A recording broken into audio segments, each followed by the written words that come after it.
আজকে আপনাদেরকে পরিচয় করে দেব একটা ডিস্টিলেশন প্লান্ট সম্পর্কে। এটি হচ্ছে ল্যাবরেটরির একটা যন্ত্র। আমরা ল্যাবরেটরিতে বিভিন্ন কাজ করার সময়, বিশেষ করে বিভিন্ন বিক্রিয়া এবং বিভিন্ন কিছু করার সময় আমাদের যে পানি যেটা প্রয়োজন, পাতিত পানিগুলি আমরা ডিস্টিলড ওয়াটার। ওই ডিস্টিলড ওয়াটার হচ্ছে শুধুমাত্র H2O, অর্থাৎ হচ্ছে হাইড্রোজেন, হাইড্রোজেন আর এখন অক্সিজেন নিয়ে গঠিত।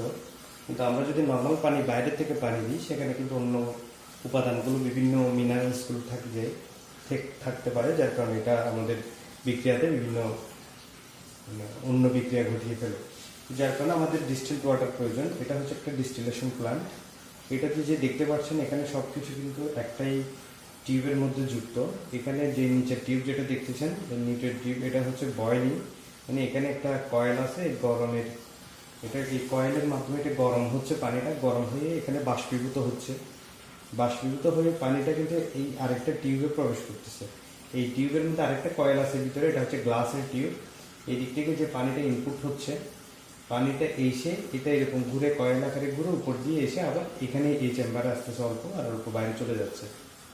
তো এখানে আসার কারণে পানিটা যখন এখানে কয়েল দিয়ে ঘুরে আসতেছে, এটা কিন্তু শীতকের কাজ করতেছে। শীতক বলতে আমরা বুঝি যে কোনো কিছুকে এরকম ঠান্ডা করা, যেমন এটা যেমন বাষ্পীভূত হয়ে যখন পানিটা উপরে উঠতেছে, সে বাষ্পটাকে এই কয়েলের গায়ে লাগার সাথে সাথে এটা ঠান্ডা করে ঘনীভূত করতেছে। এটা ঘনীভবন করে পানিতে পরিণত করে এই পানিটা এদিকে আবার ডিস্টিলড ওয়াটার হয়ে নিচে জমা হচ্ছে।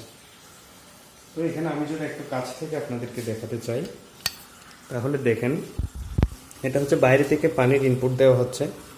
বাইরে থেকে পানিটা এসে এখানে কয়েলের মাধ্যমে উপরে ঘুরে ঘুরে উপরে উঠতেছে। এই পানিটা কিন্তু ঠান্ডা হওয়ার কারণে নিচের বাষ্পটা এখানে লাগার সাথে সাথে ঘনীভূত হয়ে এটা আবার পানিতে পরিণত হচ্ছে। আর এর এদিক দিয়ে পানিটা ওই যেটি ইনপুট আসতেছে এদিকে ঘুরে এখানে এসে, মানে একটা পানি যেটা বয়েল হচ্ছে সেটাই আবার শীতকের কাজ করতেছে। এখানে এসে এদিকে আসতেছে, এদিক থেকে কিছু পানি ওয়েস্ট হয়ে চলে যাচ্ছে, আর কিছু পানি হচ্ছে এখানে যাচ্ছে, যার কারণে এই টিউবটাকেও, এটা মোটামুটি গরম, এটা ধরা নিষেধ, তারপরে মোটামুটি ধরা যায় হালকা করে। এইটাতে অল্প প্রবেশ করতেছে, আর কিছু এটার সাথে, মানে এটা মোটামুটি একটা অ্যাডজাস্ট তাপমাত্রা রাখার জন্য। আর এটা কয়েলের কারণে এটা গরম হয়ে পানিটা বাষ্প আকারে উপরে উঠতেছে। এখানে ডিস্টিল ওয়াটার জমা হচ্ছে। এটা আমি গতকালকে প্রায় 5 লিটার ডিস্টিল ওয়াটার তৈরি করে রেখেছি। সামনে আমাদের 4th ইয়ারের কিছু প্র্যাকটিক্যাল ক্লাস আছে, 4th ইয়ারের স্টুডেন্টদের, তাদের জন্য ডিস্টিল ওয়াটার লাগবে, সেজন্য আমি তৈরি করে রাখছি। আর যখন কৃষিকালচার ল্যাব চালু হবে তখন তার বেশি লাগবে। ডিস্টিল ওয়াটার এটা হচ্ছে বাইরে থেকে এখানে যে হিটিং পয়েন্ট, এটা যদি আমি অফ করে দিই, তাহলে দেখবেন এখানে পানির এই যে পানি যে ফুটতেছে এটা এখন কমে যাবে। পানি যদি বয়েলিং, স্টিমিং না হলে কিন্তু আর এর থেকে বাষ্প তৈরি হবে না, আর বাষ্প তৈরি না হলে সেখান থেকে ডিস্টিল ওয়াটারও পাওয়া যাবে না। দেখুন, আমি এটা অফ করার সাথে সাথে কিন্তু এদিকে যে পানির ফ্লোটা আছে, কিন্তু এদিকে আর বাষ্প উঠছে না। তো বাষ্প না আসলে সাথে সাথে পানির পরিমাণটা এটা কমতে শুরু করবে। এখন দেখুন, বাষ্প না হওয়ার কারণে এদিকে পানি বাষ্পিত, গরম না হওয়ার কারণে সিদ্ধ হচ্ছে না, এদিকে বাষ্প হচ্ছে না। বাষ্প না হলে সেগুলো ঘনীভূত হয়ে আবার পানিতে তৈরি হবে না।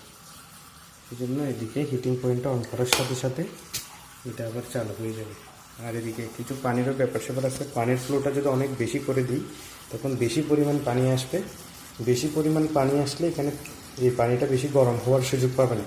আর এটা যদি স্টিমিং না হয়, সিদ্ধ না হয় পানিটা, তখন কিন্তু বাষ্প তৈরি হবে না। আবার এটা যদি একদম ছোটো করে দিই, পানির ইনপুটটা যদি কমাই দিই, তখন কিন্তু এদিকে অতিরিক্ত পানি আসবে, মানে কম, ইনপুট কম হলে বেশি সিদ্ধ হবে, ঠিক আছে, কিন্তু এই ঠান্ডা পানির ফ্লোটা থাকবে না। ঠান্ডা পানির ফ্লোটা না থাকলে কিন্তু আবার এটা ঘনীভূত হবে না। এটা একদম অ্যাডজাস্ট একটা তাপমাত্রা এটা রাখতে হয়। আজ তবে এই পর্যন্তই। সামনে আরও নতুন নতুন বিভিন্ন কিছু ভিডিও নিয়ে আপনাদের মাঝে আসবো। বিভিন্ন ল্যাবরেটরির সরঞ্জাম আমরা চালু করব, তখন আপনাদের এক একটার কাজ দেখাবো। সাথেই থাকবেন, অনেক কিছু দেখাবো আশা করি।